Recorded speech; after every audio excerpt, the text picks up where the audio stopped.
So in time, perhaps, President Omar al-Bashir would have to submit himself one way or another to the ICC? Well, the hope is that the reconciliation, the political reconciliation process... Seeking a cancellation? No, we are seeking deferral in the hope that through this deferral we'll resolve the political problem, which could then open up new possibilities of addressing issues of injustice. You know, more than half of countries in sub-Saharan Africa have actually signed up to the International Criminal Court.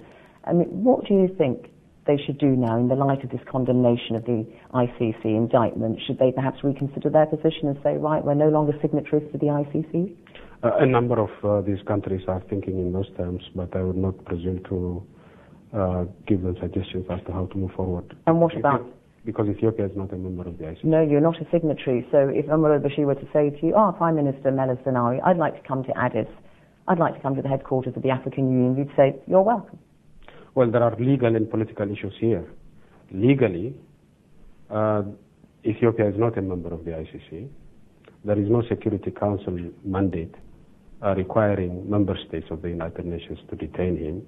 So legally, we have no obligations to detain him. So he'd be welcome. He's been to Eritrea, neighbouring Eritrea, of course. He's been to Egypt. You'd welcome him? We would welcome him because the African Union has not accepted this indictment, and we are the headquarters of the African Union. We have no legal obligation to detain him, and he's a head of state of a neighbouring country, and I don't know of any developed country which has cut diplomatic ties with Sudan. You know, there are those who feel that perhaps, a lot of commentators say this, that the big problem for African leaders such as yourself when it comes to the indictment of Omar al-Bashir is they feel it sets an uncomfortable precedent that people might start raising questions about what your own armies have done in your own countries. When we look at the accusations, for example, against the activities of the Ethiopian army in the Ogaden region, the border area with Somalia, where there are ethnic Somalis, you know that there are organizations, Human Rights Watch, Amnesty International. Step by step. As far as the conduct of the Ethiopian army in the Ogaden is concerned, I think we have come up with a detailed report nullifying the accusations of Human Rights Watch on a case, on every count. So I think the performance of our army has been exemplary. Do you think so? Because Human Rights Watch are saying they accept that the situation has improved in the last 2 years from that last report that they did in August 2007 when they talked about Ethiopian forces sacking and burning dozens of villages. But they say that Ethiopian military forces continue to commit war crimes and other serious abuses with impunity in the Ogaden. As I said, we have proven concretely that these accusations were full of lies. One of the methods we used was to interview people who were supposedly killed by our army, according to Human Rights Watch. So this is full of lies. What Human Rights Watch did was interview sympathizers of the rebel groups in Kenya, and then took this as the last word in the Bible, and then decided that we must have committed crimes. It's hard to know what's going on, though. For instance, the ICRC were kicked out in 2007 by the Ethiopians, by your government in the Ogaden. Independent journalists can't really operate there without being watched by security forces. Are operating in the Ogaden. And journalists going in easily, moving around freely? Yes, many journalists have visited the Ogaden. And we... What, freely, without security forces watching their every move? If they want to move freely without security forces providing the security, they could end up in Mogadishu, as two humanitarian organization workers ended up. As kidnapped by these terrorists. I mean, Human Rights Watch also say that one of the reasons why perhaps the international community, the West in particular, has kind of looked the other way when it comes to the Ogaden is because your country, Ethiopia, is such a key ally in the war on terror. For instance, you sent your troops in a couple of years ago to Somalia to keep out the Islamists and so on, and that's why perhaps people don't ask too many questions. We will say the exact opposite is the truth.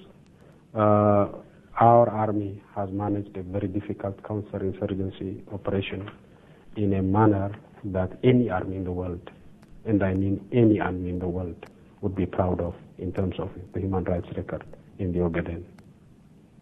And what about this fact that you are a key ally in the war on terror and you went into Somalia? I mean, now it seems as though actually, yes, you went in, there were lots of civilians who died, you know, various accusations being made. Without going into all those, though, what did you really gain? Because the Islamists, in a sense, are back in power in Somalia. Our problem was not with the Islamists. Our problem was with the terrorists. Not all Islamists are terrorists as far as we are concerned. Now, the specific group of Islamists who are now in power, or at least... You're happy with the new President, Sharif Ahmed? Absolutely. Even though there are reports that perhaps a couple of years ago he was talking about declaring holy war on Ethiopia? Yes, we were very unhappy with him then because he declared jihad against us. Now we are happy with him because he says he wants to practice his Islam in Somalia. That's his stuff. And impose Sharia law in Somalia? That is not our business. That's the business of Somalis.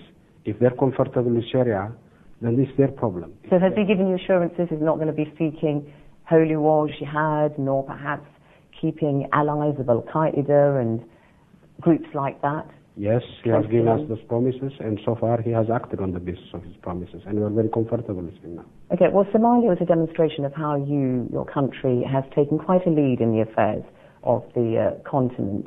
But do you feel that your domestic record on dealing with the opposition in Ethiopia really justifies you taking such a lead? Do you still have the authority? Because there are so many accusations about how you've undermined the opposition in Ethiopia. All I can tell you is I'm very proud of my record as a political leader in Ethiopia, both in terms of political reforms and in terms of economic growth.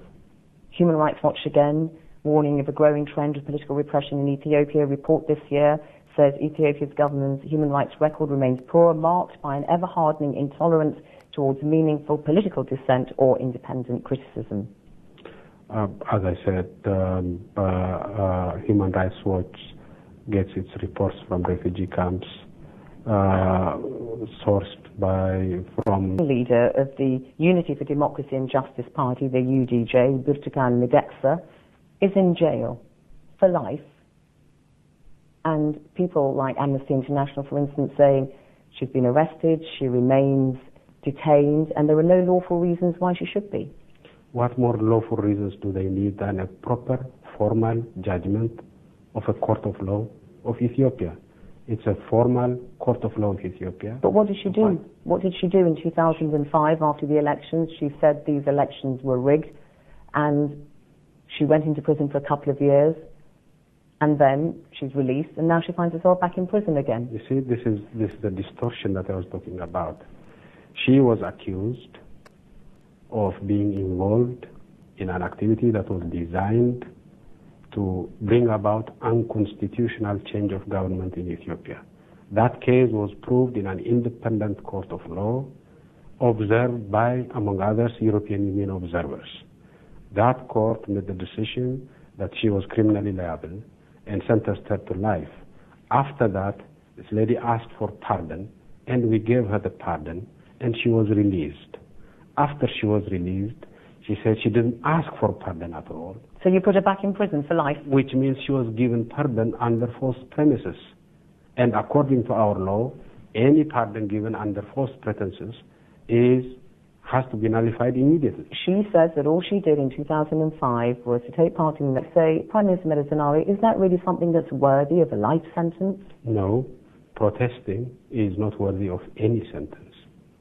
But being involved in an activity which was designed, planned to change a government by unconstitutional means, that is a criminal act as far as I know in every country. But you know what her party, the UDJ, say. They say regional governments in Ethiopia have ordered the closure of our regional branches, threatened, incarcerated our members while our properties have been vandalized under the sole pretext that we lack legitimacy. So they're complaining about harassment.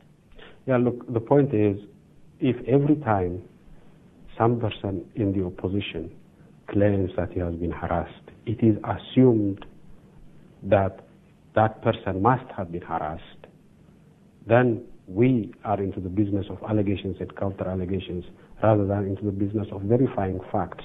And I'm suggesting that you should speak on the basis of facts, not allegations and counter-allegations. Okay, as I said, you've been in power since 1991. Sometimes you say it's time for you to be relieved of your duties. Sometimes you say you see yourself as a soldier for the party. When is it time for you to call a day? Because it sounds like you're subscribing to the notion of the kind of big man theory of African politics, that you're kind of indispensable for your country. I've been there for 2 decades. I don't consider myself as indispensable at all. And I believe that if any person is indispensable to the well-being of any party or any country, then that country or that party does not deserve to live. So when might you call it a day? As soon as my party agrees with my proposal. Can you tell us what your proposal is? There are elections in 2010. Are you going to be standing? My proposal is to make sure that this is my last term. Prime Minister Meles Zenawi, thank you very much for coming.